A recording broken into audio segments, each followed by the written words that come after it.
किसको ये फिक्र है कि कारवां का क्या हुआ। हर कोई लड़ रहा है कि सरदार कौन है। अपने अपने स्वार्थ को लोगों ने साधने का काम किया है।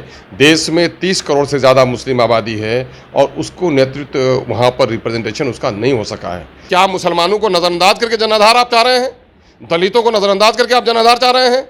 इसके माने देश के 75 सालों के बाद भी मुस्लिम और दलित इस लायक नहीं हुआ है कि वो आपके समूह में बैठ सके और रिश्तेदारी की बात कर सके। कि लालू जी जैसे लीडर जिन्होंने हमेशा यमवाई की बात कही, गर्चे उनकी पार्टी ने मई समीकरण से रिश्ता तोड़ लिया है, एमआईएम को तोड़कर इसका संकेत दे दिया है, लेकिन उनकी मर्यादाएं कुछ बाकी थी। कल ये देखकर हैरत हुई कि बिहार ने मेज़बानी की, लेकिन बिहार का भी एक माइनॉरिटी का कोई लीडर, उसका चेहरा नज़र नहीं आया है। लगता है कि मनहूस चेहरे मने शुभ संकेत नहीं लगते लोगों को।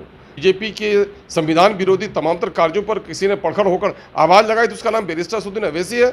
और आप चले हैं बीजेपी मुक्त नहीं, बल्कि आपका गठबंधन ऐसा लगता है कि माइनॉरिटी मुक्त गठबंधन भी बनाना आप चाह रहे हैं। इतिहास गवाह है कि कश्मीर के मुस्लिम लीडरों ने कश्मीर से बाहर देश में बसने वाले मुसलमानों के हितों की कभी बात नहीं की, मुसलमानों पर हुए जुल्म की कभी आवाज़ नहीं उठाई। इसलिए देश का जो मुसलमान है वो कश्मीर के मुस्लिम लीडरों को देश का लीडर नहीं समझता। बीजेपी का बी टीम कहते हैं, सी टीम कहते हैं, जो मन में चाहता है कह देते हैं।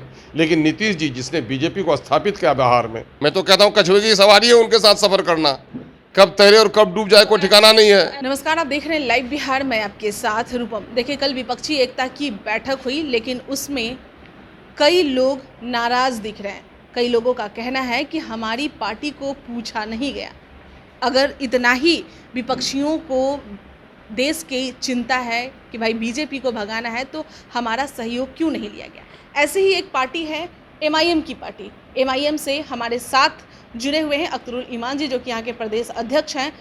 ईमान जी, आपका भी यही कहना है कि भाई हमें क्यों नहीं पूछा गया? देखिए, हमें सिर्फ कहना नहीं है, बल्कि ये एमआईएम ये चाहती है कि देश की गद्दी पर मोदी बाकी न रहे और भाजपा मुक्त शासन बने। ये हम चाहते हैं, देश चाहता है और राष्ट्र के हित में यही है। तो आपको खुश होना चाहिए। जिस तरह से कंगाल किया है मोदी ने, देश को बर्बाद किया है, गरीबों की रोटी छीनी है, नौजवानों को बेरोजगार किया है, किसानों को बदहाल किया है, रुपए की कीमत घटी है, काला धन वापस न ला सके हैं बल्कि देश का धन लुटा दिए हैं। तो ऐसे वक्त में ज़रूरत है कि इसको हटाया जाए।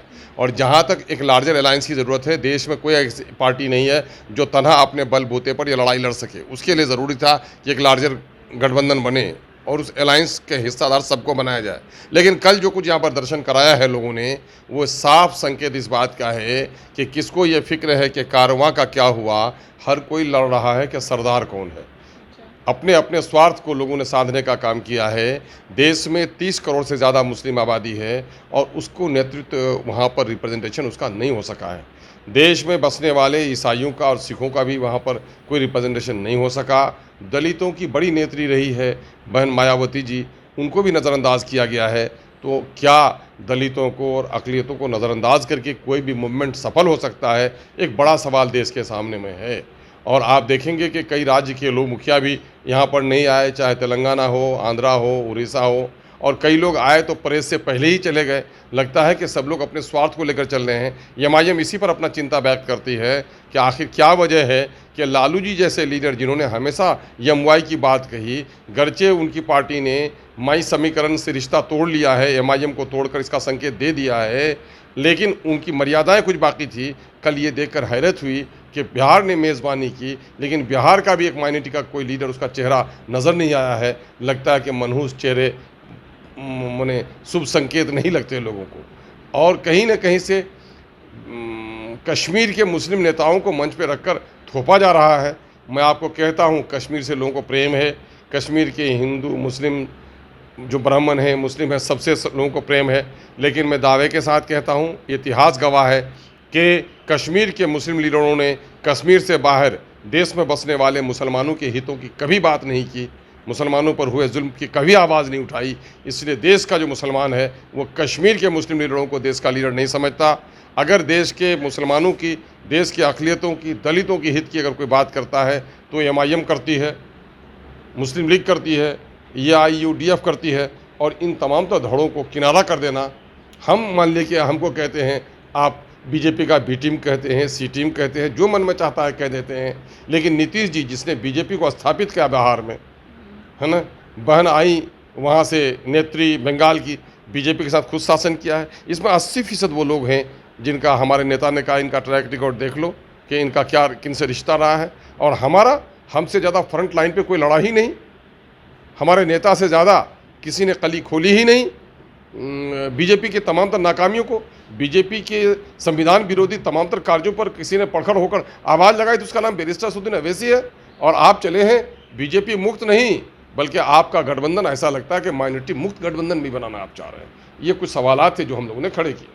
इमाम जी, मुझे ये नहीं समझ में आता है कि आप नाराज़ किस बात के हैं। आपको तो खुश होना चाहिए, जैसा कि आप कह रहे हैं कि बीजेपी मुक्त मुझे चाहिए। तो भाई इतने लोग मिलकर कोशिश कर रहे हैं बीजेपी मुक्त करें, अगर बीजेपी का शासन खत्म हो जाता है तो आपको तो खुश होना चाहिए। तो आप ये नहीं, मुझे पूछा नहीं गया, क्या इनकम्प्लीट है हमको इसको कह रहे हैं। ये गठबंधन अपने आप में मुकम्मल नहीं है। लोगों को लग रहा हो कि इतना जनाधार हो मेरे पास, अब उनका हो रहा हो तो हम भी कह रहे हैं कि क्या मुसलमानों को नज़रअंदाज करके जनाधार आप चाह रहे हैं, दलितों को नज़रअंदाज करके आप जनाधार चाह रहे हैं।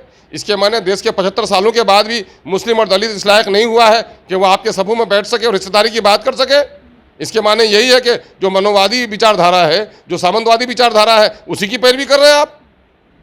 मेरा सवाल इस बात पर है, इन 75 सालों में भी इन सफों में बैठने के लायक नहीं हुए माइनॉरिटी के लीडर्स, इन सफों में बैठने के लायक नहीं हुए सिखों के और ईसाइयों के और दलितों के लीडर्स। यही कहना चाह रही हैं आप, यही कहना चाह रही हैं। किसी के भी दर्द की आवाज़ कोई बन जाएगा, सारे लोग गूंगे बैठे हैं, ये जबान वाले यही हैं। शुरू से तो आप लोग ये भी कहते नजर आते हैं कि भाई नीतीश कुमार पलटू राम है, उन पर भरोसा नहीं किया जा सकता है। हाँ भाई, मैं कहता हूँ, आप भी कहती हैं, पूरा संसार कहता है। मैं तो कहता हूँ कछुए की सवारी है उनके साथ सफ़र करना, कब तैरे और कब डूब जाए कोई ठिकाना नहीं है। ऐसे में नीतीश कुमार को लग रहा होगा कि भाई भरोसा के लायक, तो भरोसा के लायक नहीं है तो बहुत सारे लोग हैं, बहुत सारे लोग इसमें तो 80% लोग हैं। उसके बावजूद भी मैं कहता हूं कि देश को इस वक्त ज़रूरत है एक लार्जर गठबंधन बने और बीजेपी को ख़त्म करने के लिए बने, है ना। हमें तो बहुत कुछ कह जाते हैं लोग, हम तो कुछ भी नहीं कहा, हमने तो सच्चा कहा है, वो तो गलत भी कह जाते हैं मेरे खिलाफ। अच्छा, शिमला में फिर से बैठक, एक और बैठक होने वाली है, हो सके उस समय आप लोगों को पूछा जाए, उस समय फिर नहीं, आप लोगों को साथ में आने के लिए कहा जाए। यकीनन जो कल क्या होगा उसके बारे में कल अपने विचारों को रखा जाएगा। उसके लिए बात करने के लिए हमारे राष्ट्रीय नेता बैरिस्टर असदुद्दीन अवैसी साहब हैं।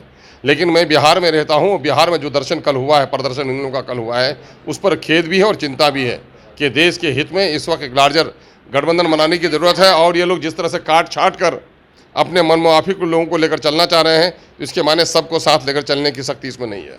हो सके उन लोगों को लग रहा होगा चलो एक पहलू को पहले मना ले, फिर दूसरे पहलू को हम मनाते हैं और फिर पूछा जाए तो उस समय किस शर्तों के आधार पे आप जाइएगा? अब जब उनकी बातें होंगी उस वक्त बताएंगे। अभी मौसम जो है उसी के अनुकूल लिबास पहनते हैं, कल जाड़ा आ जाएगा तो सारे गर्म कपड़े निकाले जाएंगे। चलिए, बहुत बहुत धन्यवाद। चलिए, आप देख ही रहे हैं कि किस तरह से कई लोग ऐसे हैं जो अभी भी नाराज़ दिख रहे हैं, कह रहे हैं कि भाई हमें क्यों नहीं पूछा गया। हम भी आप सबों के तरह हम भी चाहते हैं कि बीजेपी को इस देश से बाहर निकाले। अब देखिए फिर से एक और मीटिंग होने वाली है, शिमला में होने वाली है। उस समय हम लोग देखते हैं, इंतज़ार करते हैं कि और कौन कौन लोग उस मीटिंग में शामिल होते हैं, कौन कौन लोग वहां पर पहुंचते हैं और फिर यह जनाधार जो है, यह जो इन लोगों का विपक्षी एकता की बैठक है और कितने लोग वहां पर शामिल होते हैं, कितना साकार होता है। चलिए, अभी के लिए इतना ही। बने रहे लाइव बिहार के साथ। धन्यवाद। लाइव बिहार यूट्यूब पर सब्सक्राइब और फेसबुक पर लाइक जरूर करें।